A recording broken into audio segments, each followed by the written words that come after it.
आज तक ले लीजिए आप रिक्वेस्ट कर रहे हैं आपने आपके साथ रिक्वेस्ट कर रहे हैं मैडम हाँ वो मेमो दे दिया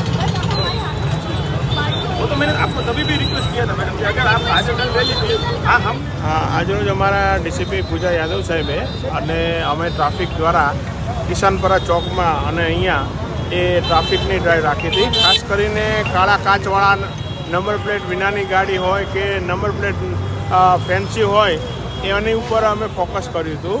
કારણ કે આવી જે ગાડીઓ હોય છે કાળા કાચવાળી એ ઘણી વખત ગુનામાં પણ વપરાતી હોય છે. તો એવી જે ગાડીઓ છે એને અમે મતલબ કેસો કરેલા છે. જે ગાડીમાં નંબર પ્લેટે નહોતા અને કાળા કાચ હતા એવી 2 ગાડી છે એ અમે ડિટેન પણ કરી છે.